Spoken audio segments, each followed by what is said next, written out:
This week at Warner Bros. Movie World, the iconic Joker face makes its return to the park, more preparations for the upcoming Superheroes and Supervillains event, and some more theories about the fate of the old restaurant building. Hello everyone, welcome back to the YumYum Report, bringing you bite-sized updates from Australian theme parks, as well as occasional updates from theme parks around the world. Before we start, I'd like to give a quick thanks to Team YumYum for supporting my content. Thank you so much. This week we had a brief visit to Warner Bros. Movie World in the afternoon. As soon as we arrived, we noticed that the Joker face neon sign has made a return to DC Arrival's Hypercoaster, which is a relief. It was so strange seeing the iconic ride without the sign. It's like seeing an old familiar face. Literally. Although I'm not entirely sure what exactly was happening while it was not on the ride, because on closer inspection it looks like some of the LED lights are still not working. I feel like maybe they planned to repair it in time for the Superheroes and Supervillains event and for whatever reason just didn't get around to it, because as far as I can tell, it hasn't been improved at all since it was taken down. I am curious what exactly was happening with the sign. What do you think? Let me know in the comments. Inside the park, it was a pretty quiet afternoon. We usually visit towards the end of the day, and there wasn't really much going on. Work is still underway on the old restaurant building at the front of the park. I had a fun time in the last episode sharing other people's comments and thoughts about what was happening with this building. And since then I've heard some rumors and some speculation. I've heard from some people that rather than a grilled, which was originally speculated was what was going to be happening to the building, I've heard some people say that it will in fact be a sports bar, which I really don't like the sound of at all. I don't think the park needs something like that. I think they need something themed, and like I always say, they need to pay homage to their legacy as a movie-themed park. So to put a sports bar there, that would be really strange. I also briefly tuned into Jack's Journey's live stream on the weekend, and I saw him mention that it will be, in fact, a venue rather than a dining experience. I'm curious what exactly a venue means. I guess a sports bar is kind of a venue, but it's also mainly based around drinks, and they have to offer some food as well legally. But to me, a venue also implies some kind of space for entertainment or shows or music, and that kind of sounds a bit more appealing to me. I think that would be a fun way to use the space if they put some kind of show or something inside of there, but something tells me that's not likely.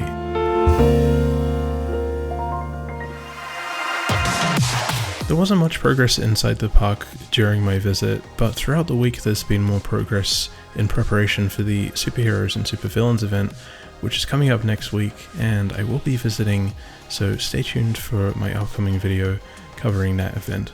The structure for Batman's Zipline has made a return, which is a huge relief. I was concerned that this iconic moment wouldn't be happening this year at the event for whatever reason, because usually they put it up a little bit earlier, but thankfully it looks like it will be coming back. And for those of you who don't know, this is a really cool moment that takes place during the Superheroes and Supervillains event, where Batman comes out on top of a building and flies across the main street on a zip line before coming down to ground level and fighting some baddies. And this is such a highlight of the event. It's so much fun, and it's really cool to hear all the reactions from people who weren't aware that it was going to happen. So I'm really pleased that they're bringing this back, and I'm looking forward to the event next week.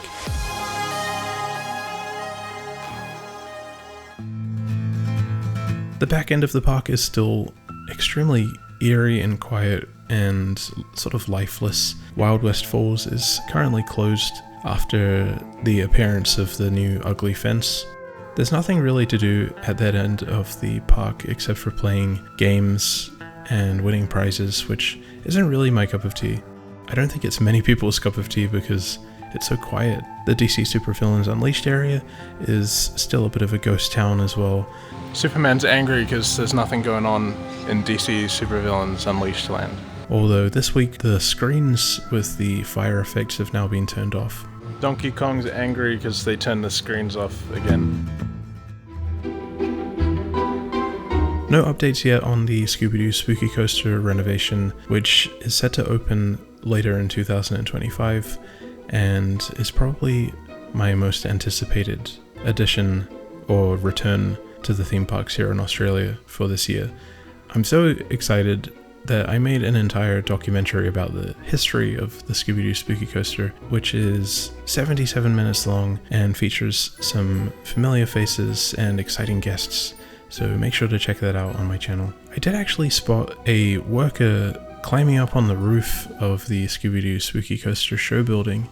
I saw this from the Wizard of Oz precinct near Kansas Twister, and it was difficult to tell what he was doing.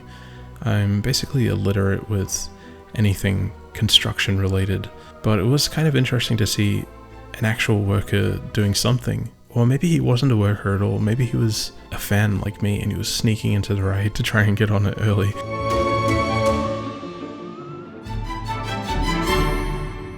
While we were in the Wizard of Oz precinct, we had a ride on Kansas Twister, which was basically walk-on, and surprisingly, it was actually operating both trains today, but in a very Village Roadshow turn of events. Only one train was actually rideable, being the orange train, with the yellow train being empty and a sign placed in front of the station saying technical rehearsals underway. I guess happy 6-month anniversary to the Wizard of Oz precinct and its technical rehearsals, which are still happening, I suppose. I wonder why this ride seems to be having some teething problems, why they're not able to run both trains with riders on them. It's difficult to say why, but I did notice riding Kansas Twister over the past few weeks that it seems to be a bit rattly and bumpy, which is surprising to me because down the road at Dreamworld, where Jungle Rush has opened, which is also manufactured by Vekoma, their roller coaster is buttery smooth with little to no rattle at all, but the Kansas Twister rattle was actually pretty noticeable and gave it a pretty strange sensation. So I wonder why. As we wrapped up our day at Warner Brothers Movie World, a rainbow appeared in the sky over the Wizard of Oz precinct, which was a very beautiful sight, very much in brand with the Wizard of Oz. Seeing the rainbow arching over the precinct was really cool. I hope you enjoyed this episode of the YumYum Report. It was a pretty quiet week. It will be interesting to see what happens with all the work going on around the park. If you enjoyed this video, please feel free to leave a like, a friendly comment, or subscribe for more. And before we finish, I'd like to give a very special thank you to Team YumYum for supporting my channel. A very special thank you to Koala75, Lee Donald, SWStevie1, Randall, Maloney's Coasters, Carrie Jekin, Kai on the Internet, Audrey Allen, Oogie Boogie, Theme Park Ogre, Jordan Casey, Germ, Medic Brick, Movies Like Everyone, Senpai's JP Blue Dog, and the newest member of Team YumYum, Johnny Boy 175. Thank you so much, Johnny, and welcome to the team. Thank you very much, everyone, for your very kind and generous support, which really means a lot to me. It makes me very happy that you enjoy the channel enough to support it in this way. And for anyone who would like to become a member of Team YumYum or support the channel, you're more than welcome to do so. This will give you access to new videos early. You'll also get a special YumYum sticker next to your username on YouTube, some emojis to use in the comments, and last but not least, I'll also draw you a special custom illustration by me to suit your very needs and requirements. And I've also added a new tier to the Team YumYum membership called a Team YumYum sponsor, which is an extra way to support the channel. It's not necessary, but as an extra perk, as well as a custom character, I'll also animate this character doing a little dance on screen, which will be extra fun and extra silly. But if you're not in a position to support the channel by becoming a member or a sponsor of Team YumYum, you can also leave a like, a friendly comment, or subscribe for more. Thank you so much again for watching, and I'll see you next time.